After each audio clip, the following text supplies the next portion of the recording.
We're really lucky today to have Maree and Weston from Austrade come along and talk to us. And just with obviously capital and the ability of people to grow their businesses, and banks and what's happened with the Royal Commission, and it's access to capital. We probably need to start thinking about different options.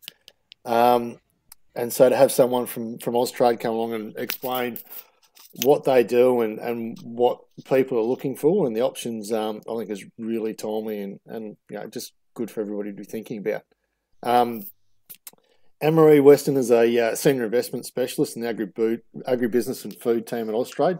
She's based out of Brisbane. Maree has a close association and track record in the agricultural industry. As a general manager at then Rural Management Partners, she oversaw the delivery of management and consulting services to a range of off-farm investors. She also consulted to clients in the fund management, foreign investment and family office sectors on business planning, investment, due diligence and capital raising for agricultural assets and businesses. In more recent times, she was Director of Corporate Strategy at Platform Agribusiness. Maree has a deep understanding of investor needs and the importance of alignment with business and strategic partners. She relishes the role at Austrade connecting investors with opportunities and partners for the mutual benefit of all. Thanks for coming along, Maree.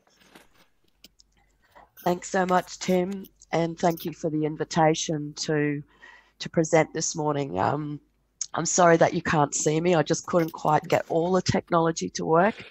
And I also apologise for my voice. I've had a dreadful cold for the last few weeks and it just won't go. So I'll be fine this morning, but maybe a little bit croaky.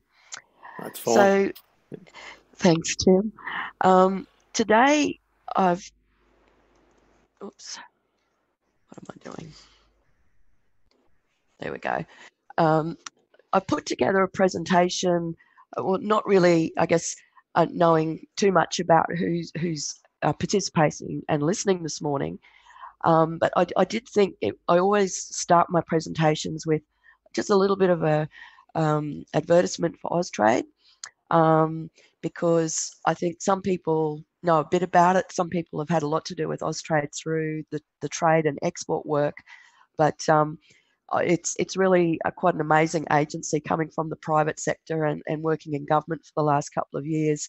It's got amazing connections throughout the world. So I just want to do that rundown on Austrade and then give you a bit of a feel for what we at Austrade think is happening in the agribusiness and food sector in Australia. So setting the scene, what's happening now and what does the future hold? And that's important to us because we work with foreign investors who are looking to invest in the agricultural space in Australia. So we need to understand where the opportunities and where the challenges lie. I'll give just a very brief overview of the level of foreign direct investment in the sector and then sort of get into a tool that we're using. I've developed a methodology for a pipeline of investor-ready ag and food opportunities that we can then promote throughout the Austrade network. And out of that comes the concept of what's investor readiness. So I will then finish up with my thoughts on what it means to be investor ready and to be able to go out armed with all the information and strategy and vision and so forth to raise the capital that you need to grow your business.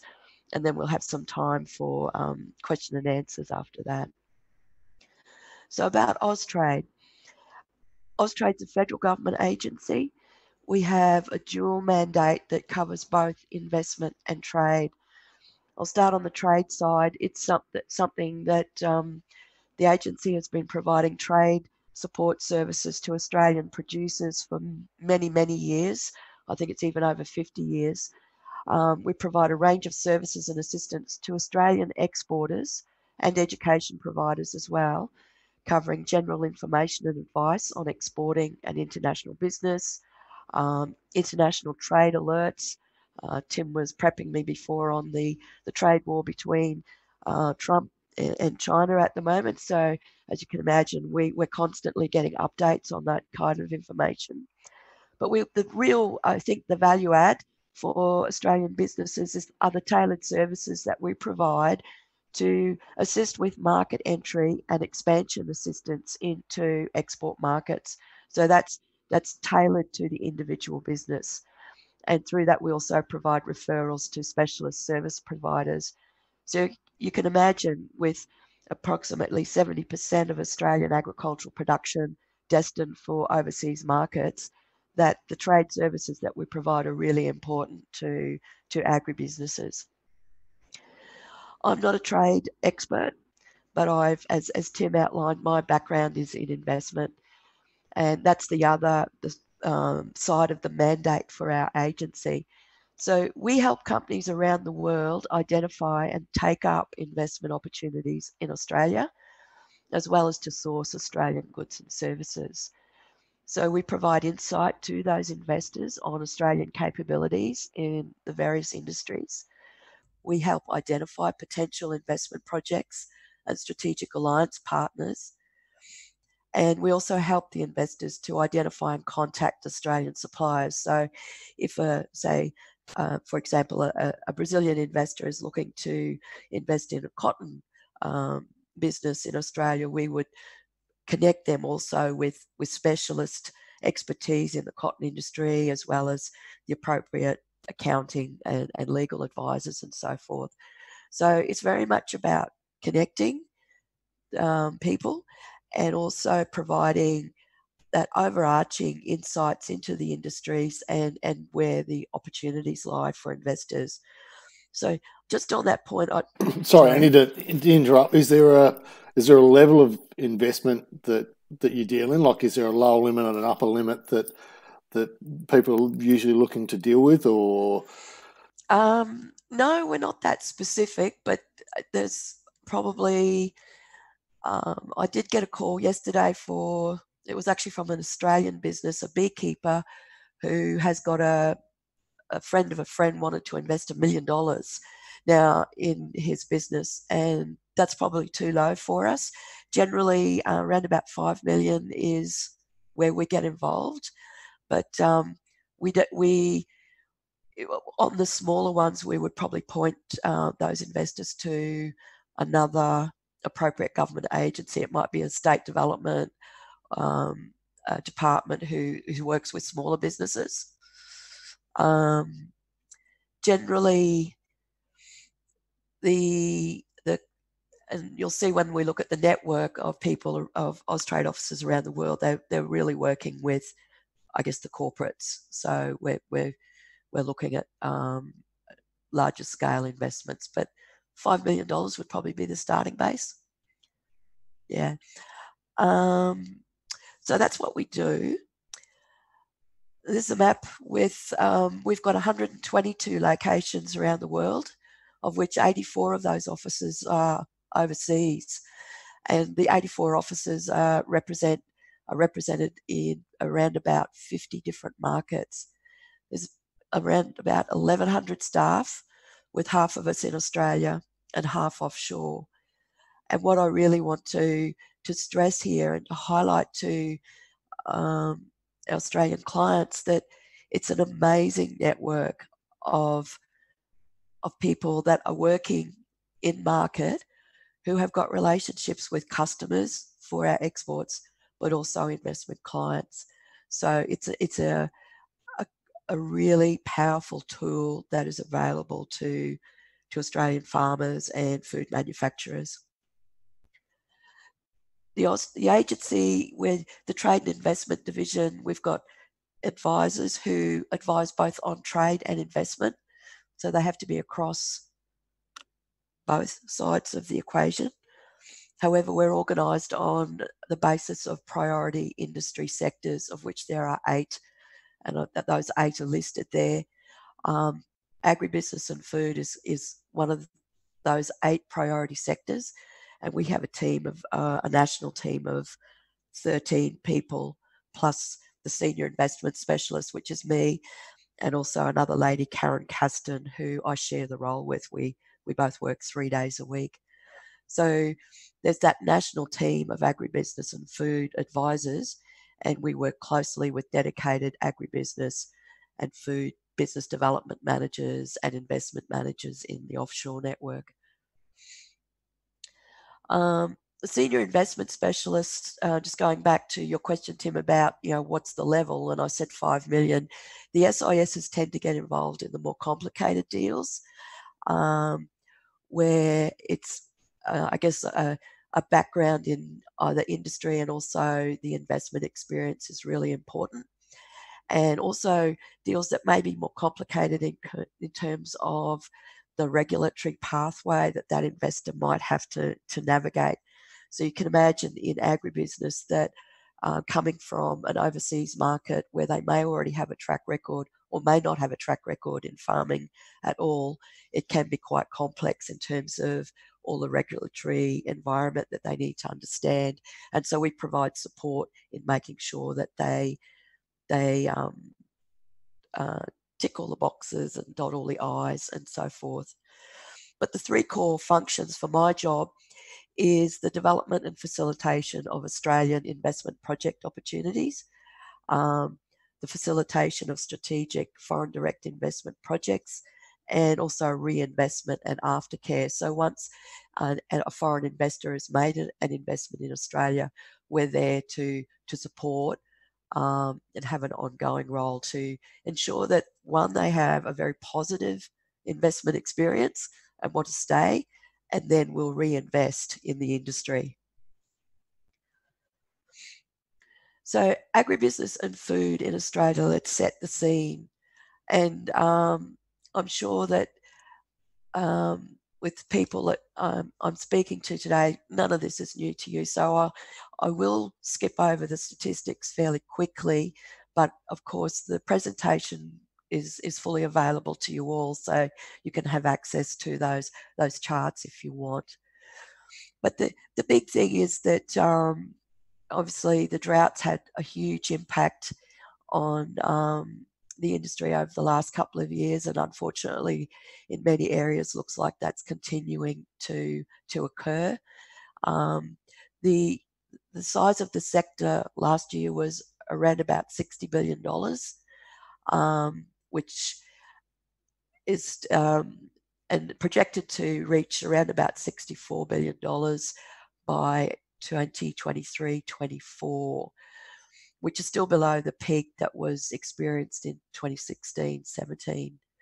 So the big thing about, despite the drought, we've kind of maintained the average in the size of the industry, but that's largely been driven by price and not production. So we've got drought, and also flooding up in the far northwest of Queensland is going to have, that occurred in March, that will obviously have an ongoing impact on the livestock industry, not just in the next 12 months, but over the next few years with the rebuilding of those cattle herds. So yes, what are the key areas? The big sectors for the Australian industry is obviously the grain sector and the livestock sector, but we've got good coverage across all those sectors. And the main point I want to let you know here is that within that national team of 13 trade and investment advisors, each person has a designated, they take the lead on a sector, and they also take a lead on priority markets. So if you were to call Austrade and say that you need to talk to someone who's got experience in horticulture, we've got a person who's dedicated to that particular subsector. And also who will work in with the advisors who've got the market experience as well. So if it's horticulture in China, there will be 2 advisors, or maybe 1 that can assist there. I'm going to skip over some of these. So the value of Australian ag commodity exports is projected to be around about $52 billion in this current financial year. Although we've got greater risk to our export earnings, not through just the climatic conditions, but the trade tensions that are obviously very evident with China and the US, with flow-on impacts to the rest of the world. But also there's Brexit as well, which is going to cause a movement of the chess pieces, I guess, in the trade world, but with, I think, opportunities for Australia. So the trade tensions could lower income growth in Australia's largest export markets. And as you know, the competition is increasing in many important markets. So the key point there is that while our volumes or value of exports may be growing, or at least maintaining the average, but we are losing market share in some of the key markets, such as for beef and grains, a lot of competition for the wheat and so forth. So I think Australia's in a little bit of a crossroads position in terms of what the future holds. But the key thing, $52 billion, we're looking at, at least 2/3 to 3/4 of our production being exported. And anyone that's interested in investing in the ag and food sector in Australia is also making an export or trade play, because most of the produce will be destined for offshore markets. The other point here on the exports is that our ministers and the previous ministers for trade and investment have had a huge role in negotiating the free trade agreements for Australian exporters. And we've been able to show, and that's a whole other topic, but we've been able to show that those FTAs have had measurable positive impacts in exports into those markets, despite some of the technical trade barriers that are still in play. I'm going to skip a couple. So the big change in, I guess, the value share of Australian ag exports over the last decade, if you'd looked at this chart, Japan would have been the number one importer of our agricultural produce.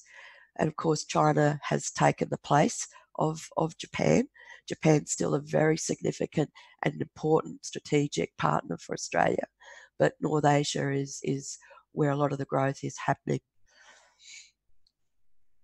And so that's specifically into the Chinese market. Are there other opportunities that Austrade see? Because everybody talks about China. Yep. Are we missing other opportunities that we should be thinking about? Yeah, well, I don't think we're missing, but I think we can build on some really good foundations of exports into ASEAN nations are a huge opportunity. They're probably just behind where China was maybe 15, 20 years ago. There is a really rapidly growing middle class in Indonesia, Malaysia, Vietnam, and those countries are not only looking for security of food, but they're looking for inputs to their own manufacturing process. So some of the big national companies, say in Indonesia or the Philippines or Vietnam in particular, are looking to invest in Australia as well in an effort to shore up supply of the key inputs that they've got to, say, manufacturing noodles and so forth. So we think that ASEAN is a great opportunity. There continues to be great opportunities in Japan, and the Middle East is also looking to import more and also partner more. I think where the changes are is it's not just trade or investment now, it's often a combination of both. And as you'll see when I get further into some of the clients we're working with, each market is different, and so they have different drivers to what they're importing and why, and also what they want to invest in. So it's not all China, and we're absolutely, in our team at Austrade and across the agency, making sure that we're not putting all our eggs into one basket in terms of that market. The tricky one, like we're organised on as agribusiness and food, so it's not just agriculture; it's all about food manufacturing as well, and it's quite difficult to actually get a measure of the industry in total because all the food manufacturing is hidden in the statistics in the national accounts for the manufacturing sector. So it's not generally reported with ag. At Austrade, we're very much strategically about actually trying to influence policy in a whole of government approach, but also with working with investors and with Australian businesses to see that our industry moves further along the value chain so that we've got less reliance on exporting commodities, but having a much greater play in the value adding of those commodities, and so growing that food manufacturing sector as well. I'll skip those.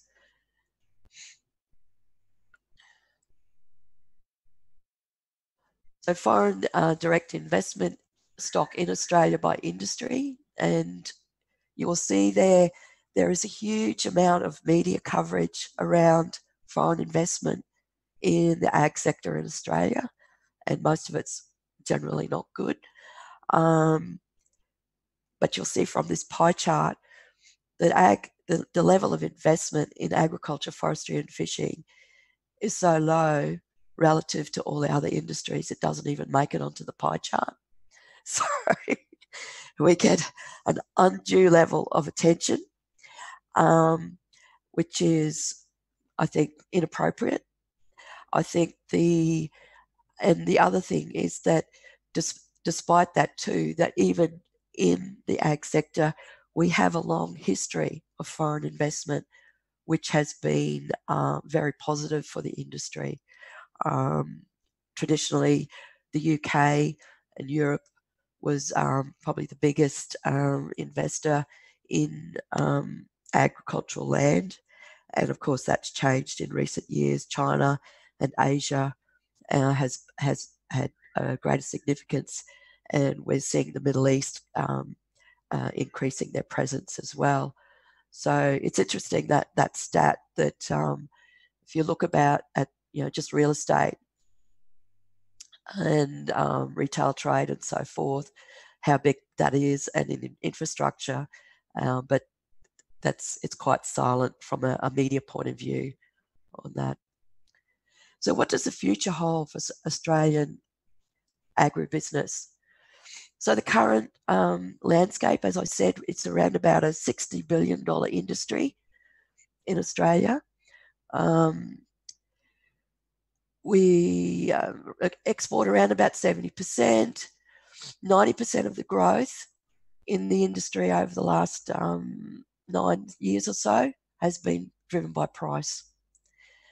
And an important thing that we promote a lot is that Australia invests $3.3 billion in rural research and development each year and ranks, but despite that, we rank fairly low on innovation efficiency in the agricultural sector.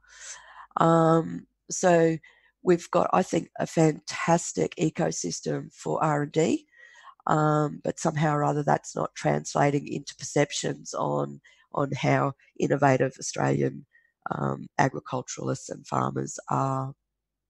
So that's the current landscape. What's the vision? So you're probably all very well aware of the National Farmers Federation roadmap for the industry to 2030. So the NFF, through their work, and they've got 5 pillars around policy to grow the industry to be $100 billion industry by 2030, which is a big ask. And we're but Austrade's fully in support and alignment with NFF on that vision. Following that, there was also the federal government, the then Minister Littleproud, commissioned EY to do a study into agricultural innovation, a national approach to grow Australia's future. And that report was ostensibly finished around about Christmas and released in March, just before the election.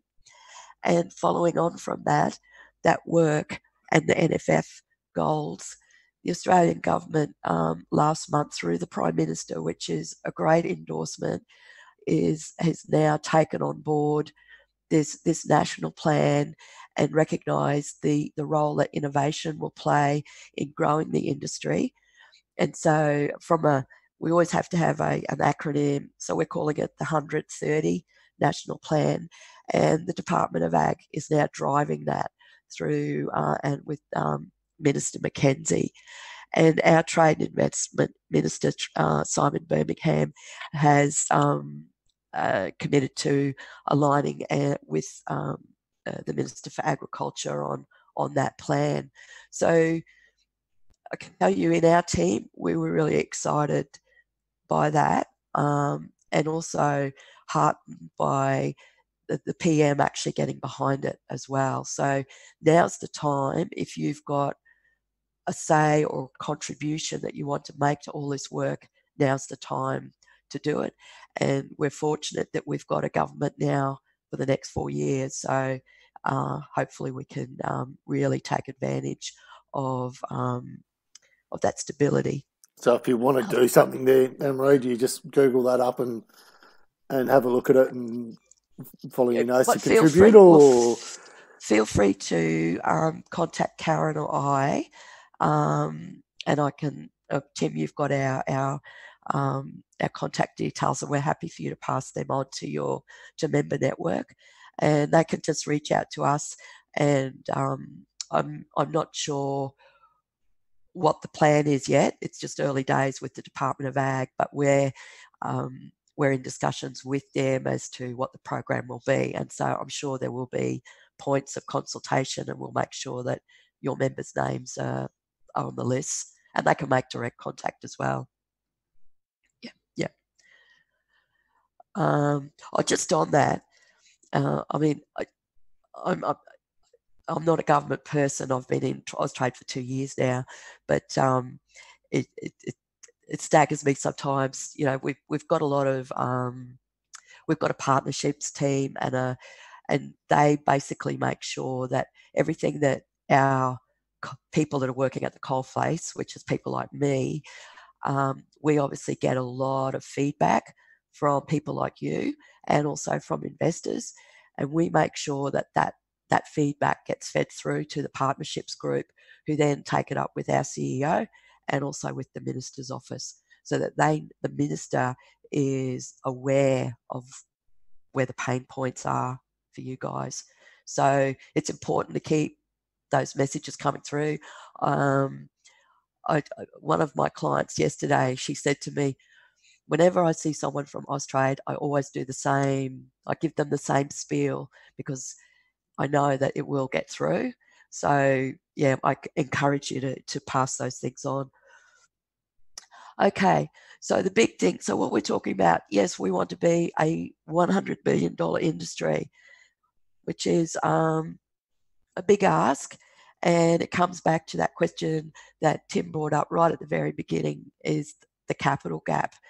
And so ANZ, I think it was through Michael Whitehead's group, did some work a few years ago to look at how much investment we need to actually get through to reach those targets.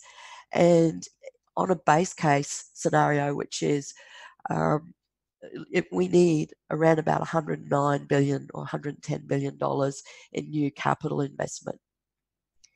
If we want to increase the gross value of agricultural production on a moderate growth pathway, we need it that goes up to $134 billion in investment.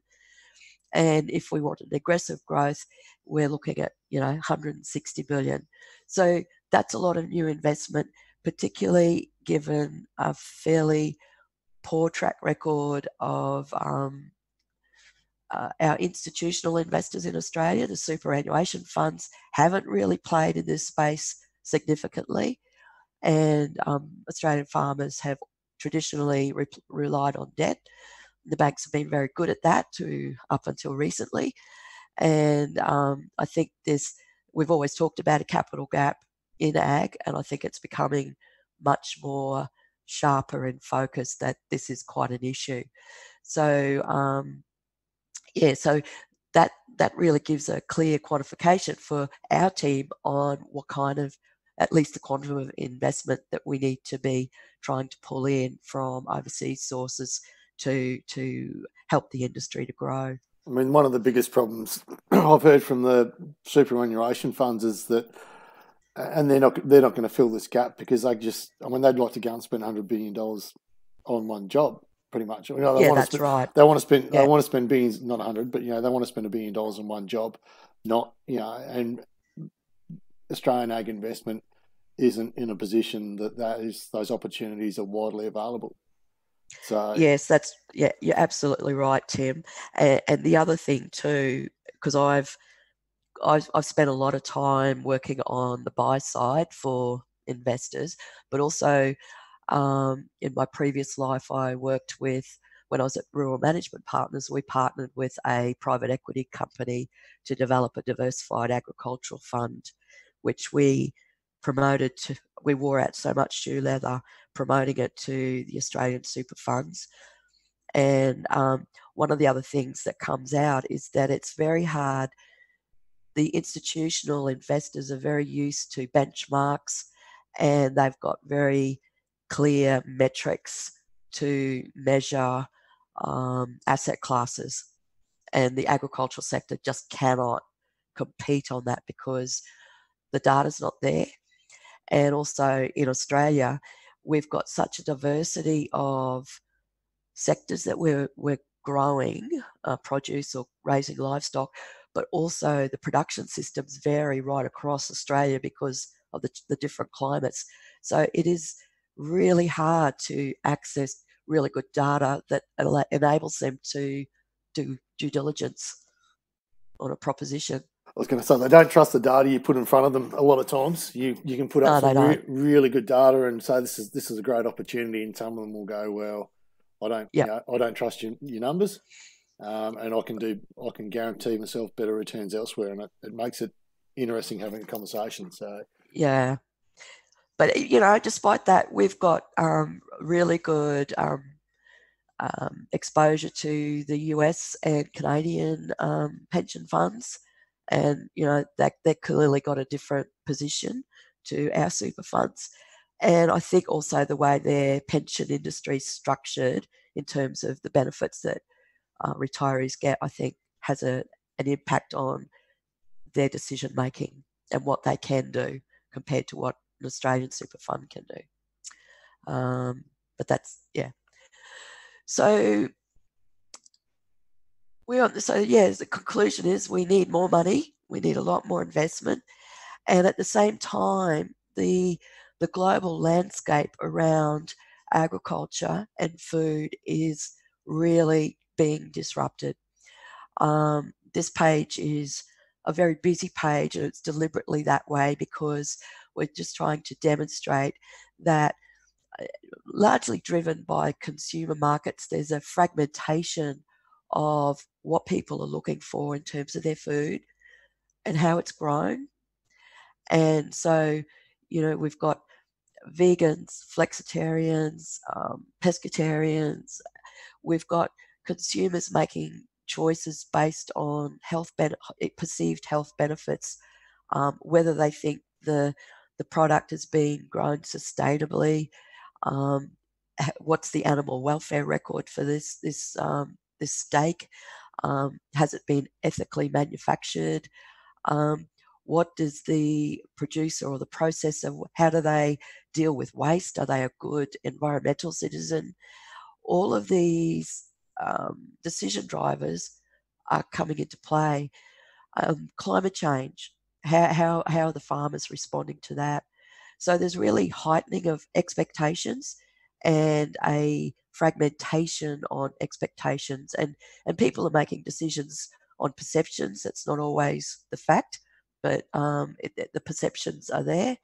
And at the same time, overlaying all this, we have the impact of digitalisation. So consumers are expecting to be able to make their food choices with information readily available.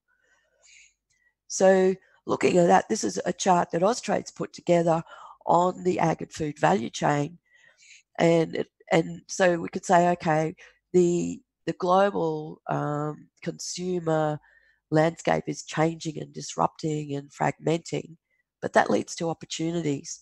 And so in the value chain, where are those opportunities for Australian industry? So we can talk about ingredients, natural ingredients. There's a demand for natural food. If we can meet the information requirements around provenance, and consumers have an interest in where their food is coming from, ethical eating, green and sustainable value chains, how much processing the food has been exposed to, the shelf life, waste not, harm not, how convenient is it, food as medicine, products that have got free from attributes, and also then taste, indulgence, and choice. So it really gives producers and processors much more flexibility in where you could position yourselves. And it also gives us all those opportunities to move from a commodity player to actually move along that value chain to meet or satisfy the demand that those opportunities provide. And that gives us then, where are the investment gaps? And the blue boxes there are areas that we at Austrade in our team, it's just our view, think that we have good capability in the functional foods. Australia's got an amazing track record on safety and traceability. We're pretty good credentials on waste management, but there's a lot of interest in that going forward. Packaging innovation, like we've got really big multinationals coming through at the moment, just wanting to look at packaging technology that's available in Australia. You've got someone like Nestle, who their CEO 2 years ago announced that they would have I think in 4 or 5 years' time, that they would be a zero waste company. He had no solutions to it, but that's what their goal is, and that's what they're working towards, and they're very serious about that, and they're not the only one. So these are the kind of things that are happening. We've got gaps pop in public convenience, alternatives to livestock products. I think that's changing actually. I'd probably put it more into the blue now. And I think down in your part of the world in Victoria, the Global Table event in Melbourne in September will have a quite a good exposure and coverage on companies that are working in that space. So that's where we see the opportunities. And so in terms of the work that I do and our team does on a day-to-day basis, if you look at this step chart, where most of our work in the last, I guess, 10, 20 years has been at the bottom there on investors looking at a traditional agricultural land play or traditional food manufacturing. And that's not to say that, and we're obviously moving up the value chain, but I'm not saying we're throwing that out. That's still very, very important. However, we're also focusing on ag tech and food tech companies, new agricultural industries. I've been doing a lot of work up in Northern Australia where foreign investors from Latin America are looking to bring their cotton and soybean, corn expertise to pastoral land in Northern Australia that is now being allowed to diversify and do irrigated cropping. Now, there's a lot of logistical and regulatory hurdles to actually see that happen, but the interest is quite significant. So at Austrade, our team is trying to encourage the industry to move up that step chart. So foreign direct investment in the sector, like you guys will know all this, our comparative advantages, but this is what brings the investors to Australia in the first place. This is our our overarching promotional material. So we've got an established, large export-oriented ag sector, which is very attractive. We've got a very strong suite of free trade agreements in growing markets. And a lot of the foreign investors that are looking to Australia are coming here because they've got their eyes on the markets in Asia and our access to the Asian markets. We have a reputation for safe, sustainable and healthy foods, supported by transparent food chain and highly effective regulation. So that's a very big plus. We've got a diverse climates and growing conditions. So in terms of, that's really important for ag tech companies and food tech companies. It means that they can actually test things across a whole range of growing conditions and production systems. And just the nature of our population, which is relatively speaking quite wealthy and also diverse culturally and ethnically, we're a great test market for different foods as well. So we've got a stable and reliable long-term supply of fresh produce, which is counter-seasonal to the Northern Hemisphere. Australian farmers have got a willingness to embrace new technologies and manufacturing. What else have we got? Government support through the R&D tax incentives is very highly favoured. And also our rural research and development corporations and CSIRO, which Austrade works really closely with, and we work with the RDCs too. They are really highly valued and really good strategic partners. And so through all that, we see a lot of foreign investment interest from even like the big multinationals and national companies in markets who are looking to not just invest in a farmland, but they're looking for new supply chain models. So they might be looking for integrated portfolios here or something that will fit into their global supply chain. So why do Australian agribusinesses seek foreign capital? So we've already talked about the money, so that's the big one. But there's other reasons why a foreign investor may be very useful and valuable to you. They can help you build connections to a market, an existing market or a new one. So, for example, if we use the Chinese example, obviously they're looking to secure supply for beef in particular, but lots of other commodities. And so if you were to partner with an existing manufacturer or retailer or distributor in China, you've got access to those connections and that expertise that they bring.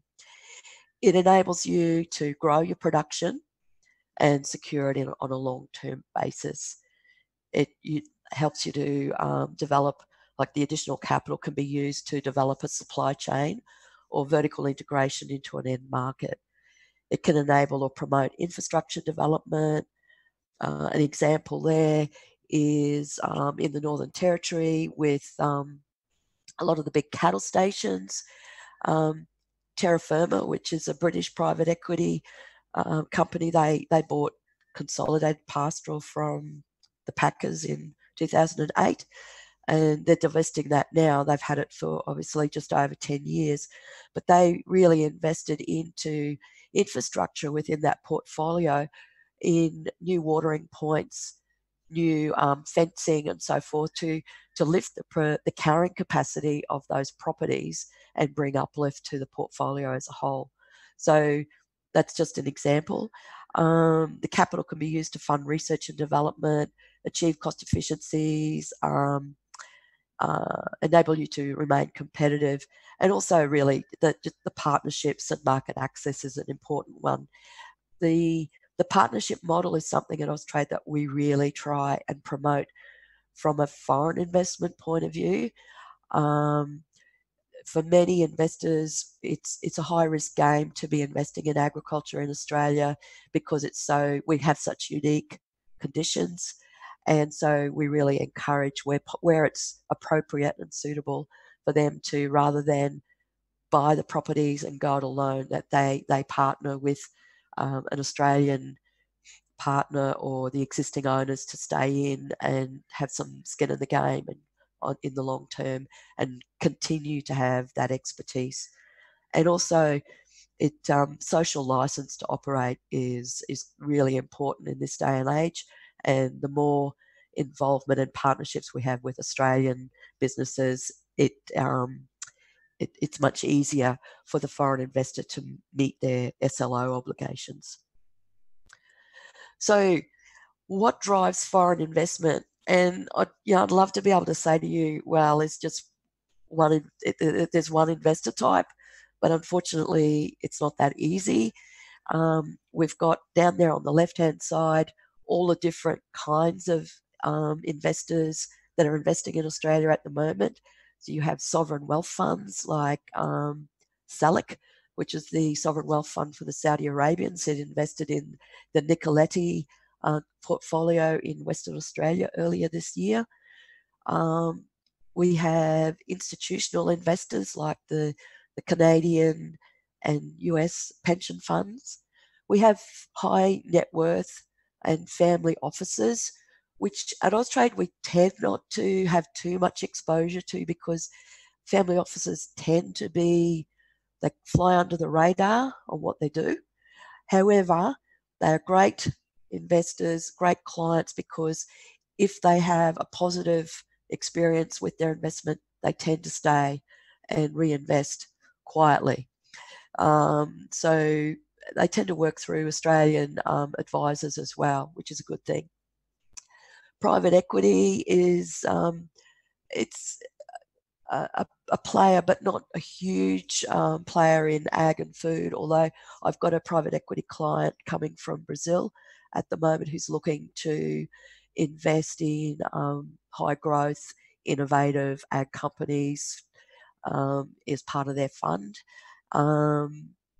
Austrade tends to do light touch support to private equity because they tend to have I guess a very fixed investment term, so they may only have 7 years rather than a long-term play. Venture capital is obviously really important to agtech. You have the multinationals like the Nestle's, the PepsiCo's, which we work with very closely. We have another group called National Corporate, so say San Miguel from the Philippines, a national company there, we work closely with them. Private family companies, and then other institutions like the university foundations from the US. So there's all the investor types, and then they have different drivers. What's driving them to look at Australia for a start, and agriculture specifically. So for, say, the sovereign wealth funds, it could be food security. Certainly that's a big one for SALIC. For the institutional investors, it's just about asset allocation and fitting into their portfolio of assets and getting returns. It could be, and wealth creation for family offices. It could be a global supply chain play for the multinationals and the national corporates, as well as new inputs and new products. Global expansion. So for them, that one, an example for me is that I've been working with big family corporate ag farming companies in Brazil who are looking to transfer their experience here into Australia. And there's great alignment there because they really have many similar attributes and values to the big family farming companies that I've been exposed to in my work. And also global expansion, getting access to Southeast Asian markets, North Asian markets, and our FTAs. So because of that diversity of investor types and also what's driving them to make the investment, it's really important that if you're talking to an investor partner that you understand all those things. And there's a range of models of how you can partner with them to realize your strategic goal for the business. So in terms of selecting a model that suits you and the other party best, you need to look at how are our objectives aligned? Are they aligned at all? It's around about building a relationship and trust, and also the sharing of the risk and the reward. So through that, you've got different models where, say, a foreign investor, they may decide to 100% own and operate it. In that case, we really strongly recommend that they still have a local director or advisor on their team. Another example, Northern Australia again, is a big Vietnamese company purchased 3 of CPC's cattle stations earlier this year, and they're looking to do cropping as alongside the livestock business. So they'll retain the livestock business but introduce cropping. So they've got big plans, and they've got a really highly experienced Australian agri advisor who's a director on the Australian company that's been set up for that. So that's kind of my minimum or base case model. Another one is that the foreign investor may seek to have 100% owned, but they'll contract the management to the to either the existing owners or to a new management company. And generally speaking, when you've got a management agreement on that basis, there will be some kind of base fee, an annual base fee with a performance fee each year payable based upon the achievement of agreed KPIs. And there could even be an equity performance bonus at stipulated time periods, say every 5 years, which again is traced back to the achievement of agreed KPIs. On the ownership, obviously there's a joint venture approach as well, and usually there'll be a joint venture with the Australian shareholder having a management contract to manage the business, or in some cases it could be another external management company. An example of that one is the Hewitts in Queensland. They long-standing family cattle company.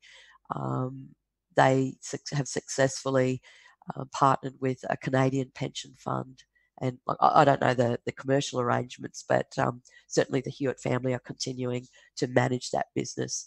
And the Canadian pension fund would have an investment director or directors on that board, on the Australian board. Sale and leaseback. So often, particularly in the horticultural industry and tree cropping, the funds will buy the property and then lease it back to an operator. So that's another model. And then they can set up a new company. And the last one is share farming, which I don't see that very often. We have it there on the slide as an option, but it's not. I just don't think it's really a strong enough model for the kind of investments that we're looking at. What is the most common operational model?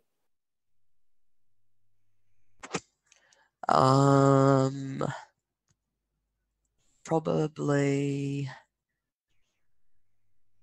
So with the North American institutions, the sale and leaseback, or 100% own with a manager.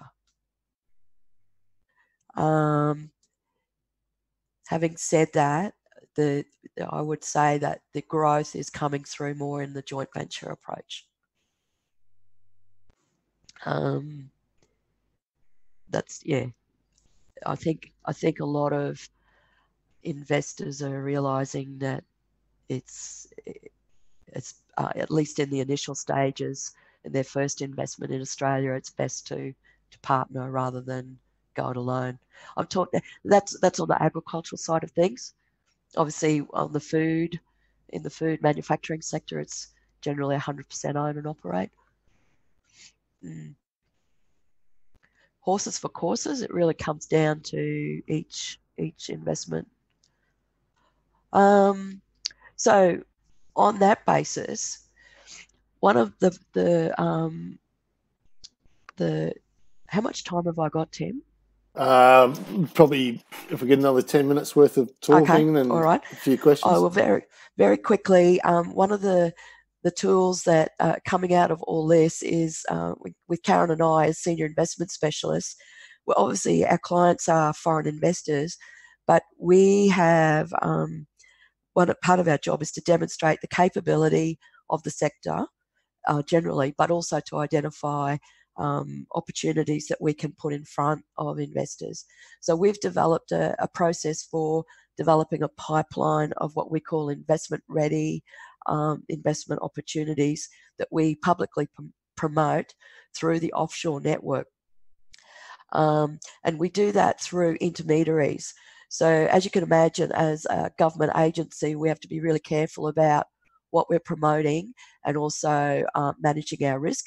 So we work through advisors. We go through the accountants mainly, but the investment banks and also the lawyers, and to identify those through their client base who is looking to raise capital and is in an investment ready stage. So they've usually got an IM and a financial model.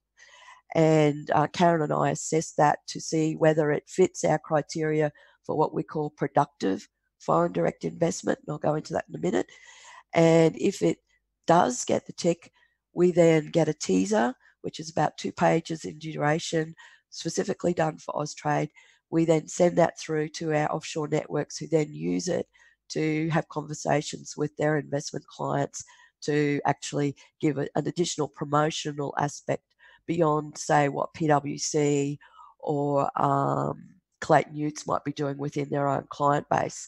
So it just gives another layer of promotion, and it's working really well. We also, as well as the teaser, we give the intermediary, but also the project owner, the opportunity to come into the Austrade office and use our VC facilities to do the pitch to our offshore network. And it gives the offshore network the opportunity to ask more detailed questions and get a better understanding. So it's working really well. It gives us a one-stop source of investment-ready projects. And the clients in Australia that we're working with are really happy with it. I'll just move on. What we don't work in is what's not productive. So we don't just do direct sales or speculative land plays or commodity plays or any investment that would require an unfair offtake agreement or anything that might be anti-competitive. So it has to have a productive element. It has to have some kind of uplift, an economic growth aspect, or perhaps it might have a regional benefit in terms of job creation or engagement with Indigenous groups, all those positive things that makes it productive. We also look at whether it's likely to meet the best interest test in relation to FIR, but that's more on a national security aspect. So the pipeline at the moment, I have had to take out the names of the intermediaries and the actual names of the companies but you might recognise some of them. But we've got a really good cross section of locations in Australia, but also the sectors that we're working in. So the first one's an ag tech, digital technology solution for the regulatory environment. Alternative plant protein, that's a Victorian one that the EAT group have done. We've been talking with them. They're developing a faba bean processing plant in Horsham, a vertical farming system near Sydney, and another one, vertical farming, horticulture and barramundi integrated system also in New South Wales, premium beef in King Island, fertiliser and clean energy plant in the Latrobe area, an oyster supply chain proposition in Tasmania, a large-scale agtech irrigation company over in Perth, aquaculture, a camel dairy in southeast Queensland, which was really, to be honest, at the time I thought I'm doing this because I really want to help the clients. I wasn't sure that we'd get a lot of interest, but surprisingly, we have had a significant interest from the Middle East and also parts of Asia, where apparently the health benefits of camel dairy products is widely recognised. And an integrated cattle, feedlot, sheep and cropping business down in southern New South Wales as well. So we've got a really good cross-section of projects, and I'm really working hard to just keep building on that. So in terms of you guys, and in terms of getting onto a pipeline and being able to raise capital, how do you get investment ready? I've already talked about why you consider a partner, and we've talked about the models. So before you get investment ready, or I've probably got this around the wrong way, but at the point that you're talking to a foreign investor, you need to put your feet in their shoes and understand what it is that they're trying to achieve and whether there's alignment with what you want for your business. So, as I said, each of the foreign investors have got different drivers around financial returns, portfolio allocation, inputs, risk management. It could be expertise and technology they were trying to get a handle on, food security, access to markets, social license, all of those things. You need to try and understand what it is that's driving their decision. And then in the context of those drivers, look at, well, what does my proposition offer? Do our objectives align? And you really need to make your preferences clear. It is okay to be targeted and focused. I think a decision very early on that there's no alignment and you don't progress any further is a good decision. You haven't wasted your time or theirs. So you need to make sure that you and your advisors are going through that conversation. We've talked about the investor types. So what does investment ready mean? It means the ease with which a business attracts investors depends on many complex factors, one of them being investment ready. Being investment ready ensures your business is in the best position possible to attract investors and deal with the myriad legal, financial, operational, and commercial questions they're going to ask you. So it's really getting everything in order. I believe that being investment ready also puts you in a stronger position to negotiate a deal that best meets your objectives of securing an external investor. So if you've got all your things in, all your data in order, your businesses in order, its first impressions count. And if it's all there and you've anticipated the questions that they might ask and you've got those answers ready, oh my goodness, that is so powerful.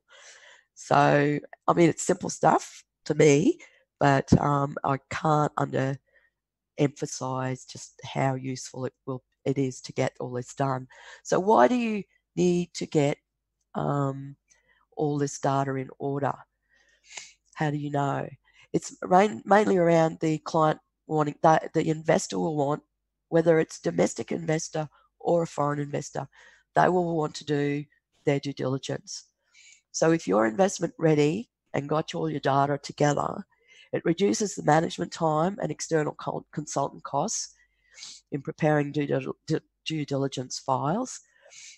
It will reduce the overall time and cost of the investment transaction.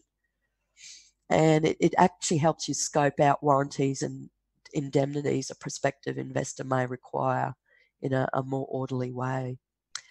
What do you need to do? You have to have, at the minimum, an up-to-date business plan, which articulates what makes the business valuable and is it sustainable. Do we have procedures in place for proper and adequate reporting? So foreign investors generally, with the institutional funds, even the big companies, they will have add an additional layer of reporting that you're probably not used to. So are you ready for that? And how do we want to be structured? And then the other one is that, as I mentioned before, the sharing of risk and reward. On the risk side of things, an investor will want to see that the currency of your key contracts and suppliers, purchasers, service providers, whether there's any ongoing disputes or liabilities, and also an audit on compliance with regulations and at a local government and federal level as well. But the key one for the Australian business, so that's all sort of business information and strategy that you'll need to have ready. But from your own perspective, if you're looking for a partner, or even if you're wanting to sell the properties, the thing is you really, really need to understand what is it that I or my family, because often they're family companies, or our business wants. Where do we want to be in 5 years' time? Is it a longer vision that we've got? How much active control of the business do we want to retain? And am I prepared to accept new requirements that come with having a business partner? As I said, that will be around increased reporting and new business practices. So you really, particularly where there's a family involved, those questions really need to be answered before you even go down that path of getting it all ready. And I'm sure that you also have your accountants and advisors that you work with to help you answer those questions.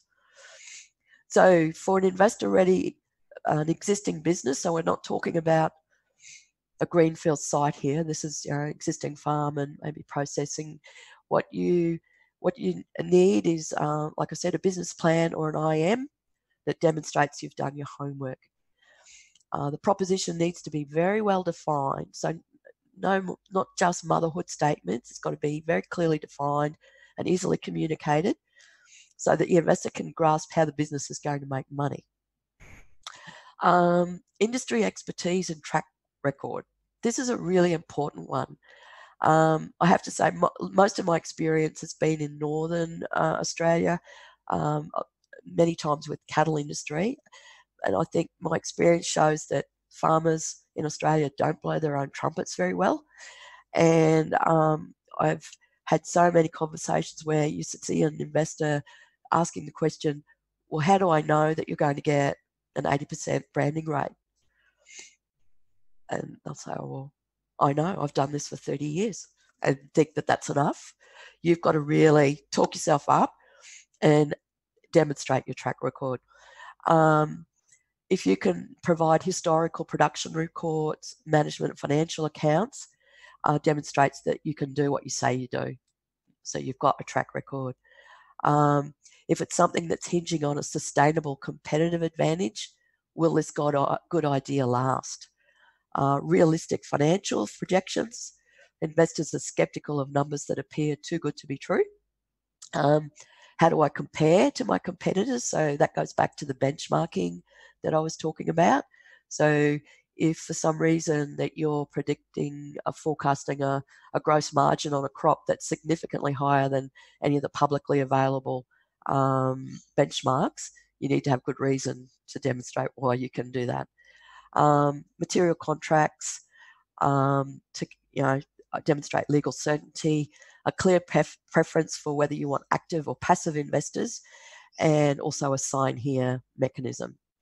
So your advisors will make sure that you've got all this, but this is what you need to have built up.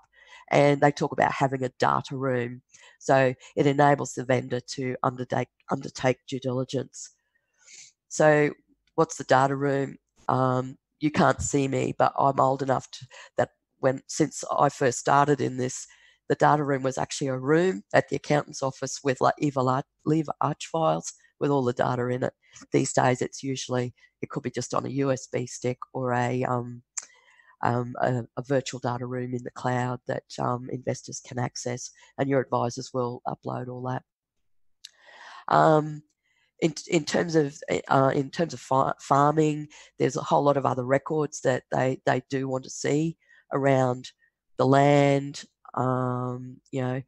what you're permitted to use, land values, current land uses, climate, all sorts of records, any mapping on soils and vegetations, water availability, where there's irrigation involved, your licenses and their consistency, infrastructure, livestock records, production history, audit accounts, and also all your staffing track record as well. So it can get, it's not onerous, but you just have to have it all organised. Most good operators would have a lot of that stuff at hand. Of course, yes. Yeah. So, yeah, that's all good. So, those are just other examples. That was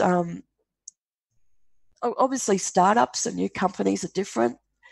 New companies that are doing a greenfield project, which I've got a couple on that the pipeline that I went through the examples, the beef processing, and I've also got an integrated dairy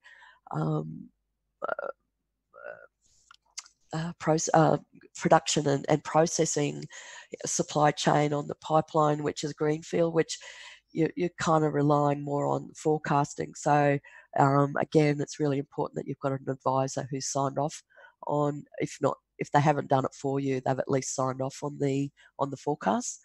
And then startups, the same principles apply, but not always.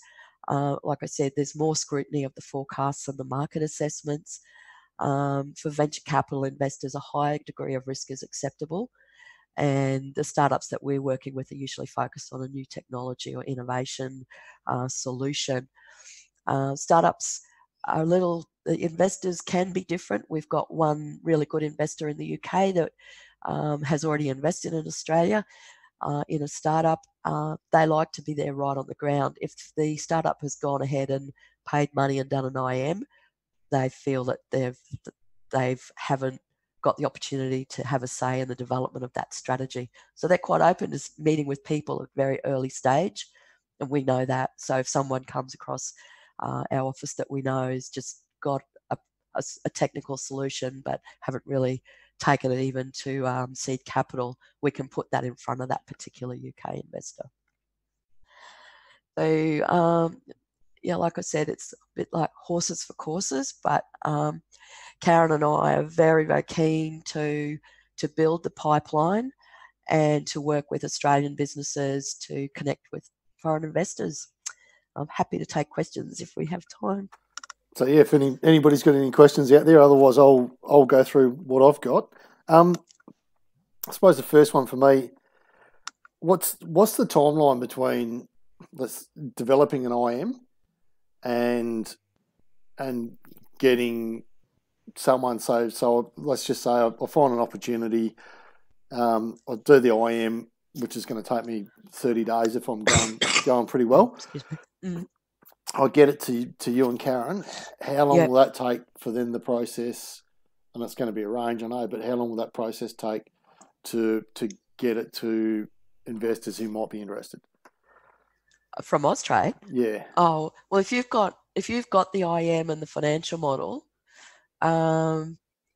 we can actually work really quickly, because it's a matter of us generally, Karen and I, or usually one of us meets with the intermediary and say you, yep, if you're the client, and get a verbal presentation on what you're doing.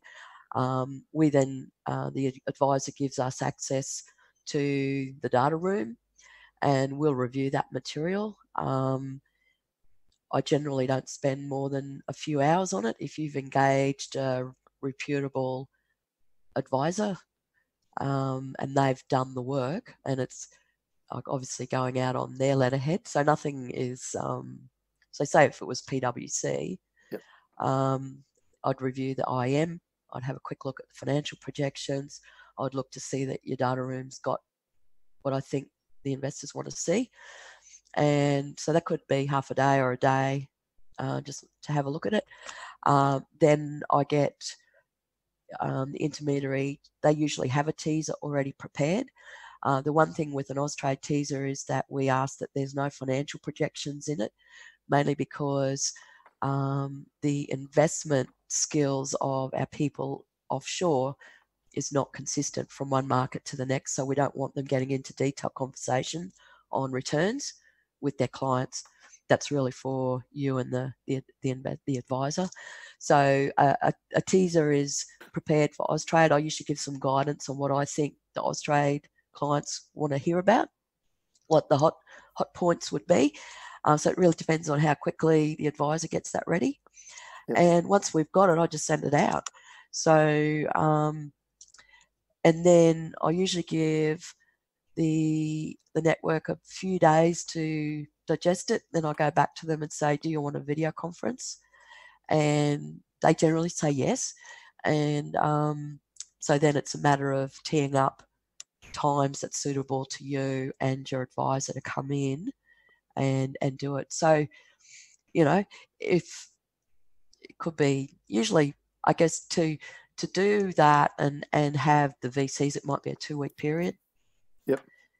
But then after that, it's really like it's not like we're doing a massive send out and then get immediate feedback. So a BDM in Jakarta, for instance, came back to me this week with about a project that has been on the pipeline for a couple of months, and they're just talking to a client about that now. It's a new client, so it's kind of it lives on the pipeline for as long as you need.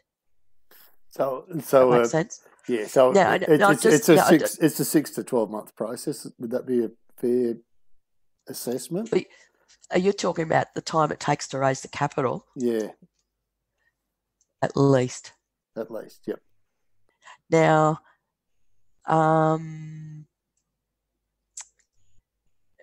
some people it takes years. If to get a foreign partner, because of those alignment, getting the right partner to align with you. But I think it's getting, and the other thing too is you've got to remember that a lot of these target companies, they're getting IMs every day. Yeah. So, So you'd be looking at least a year. Yeah. 6 months would be, if you could turn it around in 6 months, you'd be doing really well. Yep. Yeah. So you need to find something you want to grow and give it time, basically. Yeah. Do you see opportunities with Brexit and China and US for Australian ag? I mean, it's probably slightly off your bent, but is that going to open up doors for us?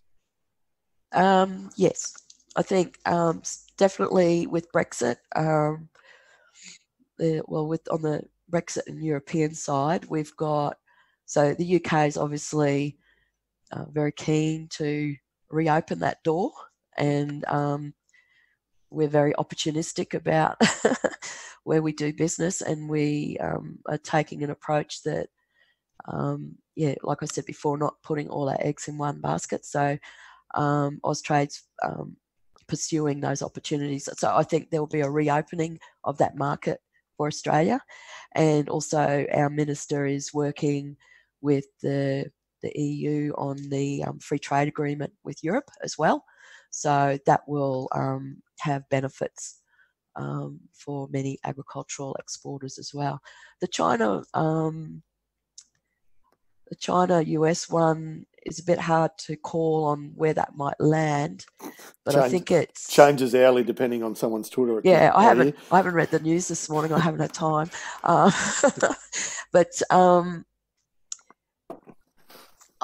not suggesting. But the thing is with so I guess the immediate thing is there's a positive benefit for Australia if China's attention is diverted to Australia in a short to medium term. So there's that, but it's kind of causing a bit of a reinvestigation of the other markets that are there for Australia. And as I noted, with the growing middle classes throughout Asia, that's a lot of people to feed. Yep. And China's not the only customer. It's a customer that we really want, and we'll continue to promote and support that. But there are also other markets. How do I put this nicely? They're a big elephant in the room, and they're a great market. But they can. I can understand why the US are having a go, and I can understand why. I can understand what's all happening. I don't know if it's a good thing, a bad thing, or indifferent, because I just don't know enough about it. But so you wonder at times if there are other countries that, if we concentrate on, might present really good opportunities for us as a small player. So yeah, I agree with that.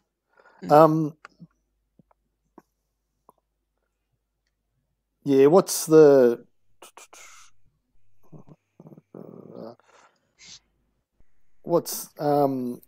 is there any sort of returns that people are looking for, or is it just depending on the client? I've had times you put out an IM and it's 5 or 6% returns, trying to be realistic, and I can get better elsewhere with less risk, and that's not going on capital appreciation as well.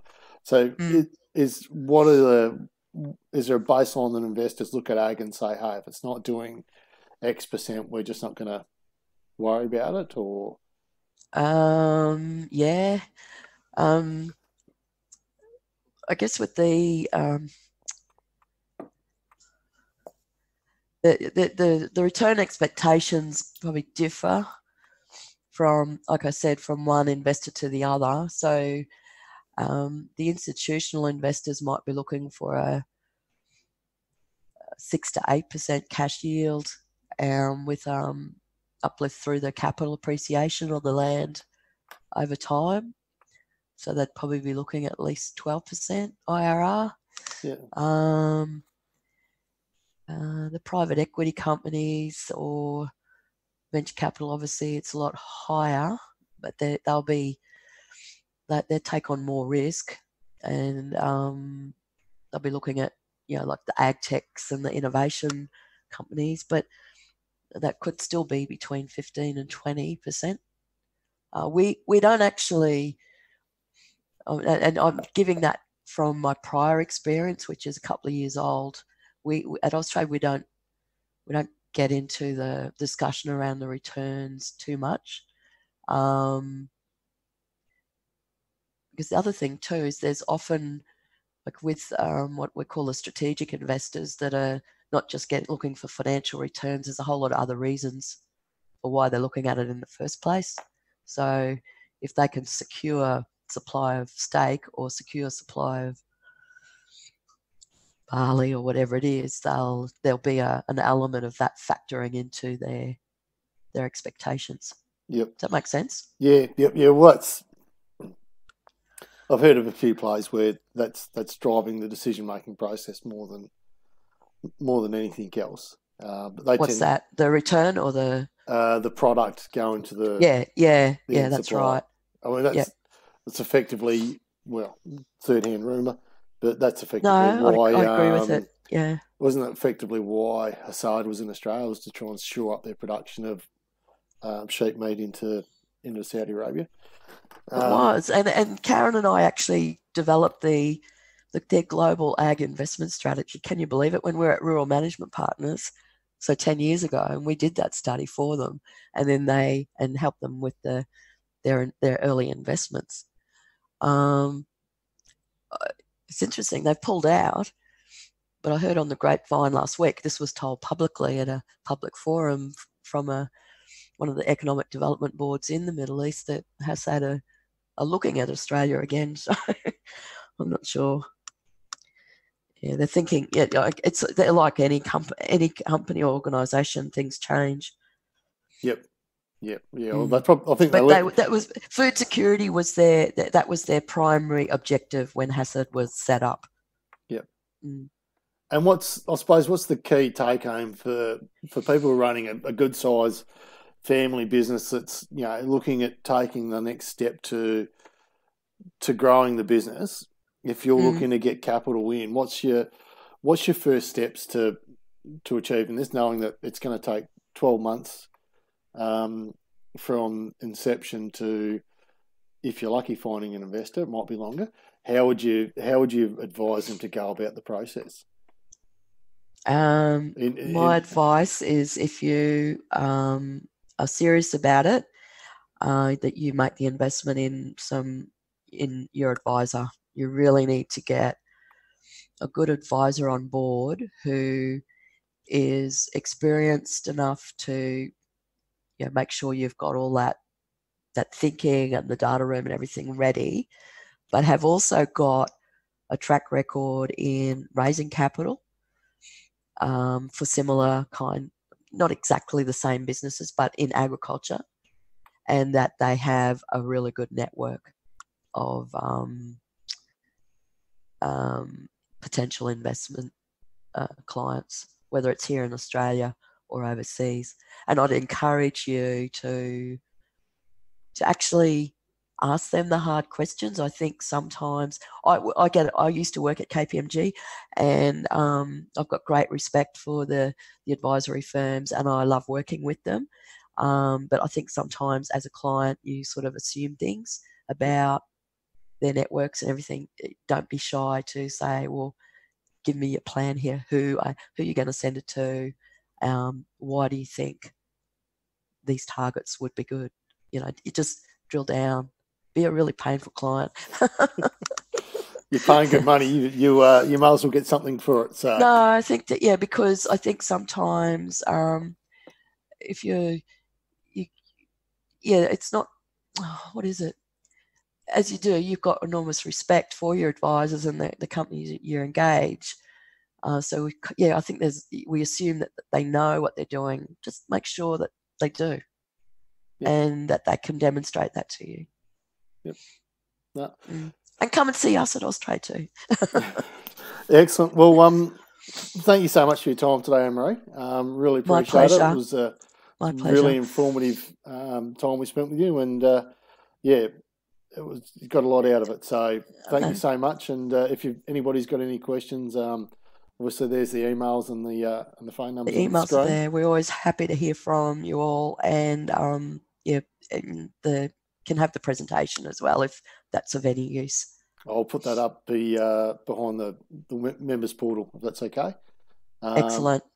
And people can access it from there. So excellent. Thanks very much. Tim. And everybody, enjoy your day. Thank you. Thank you. Bye.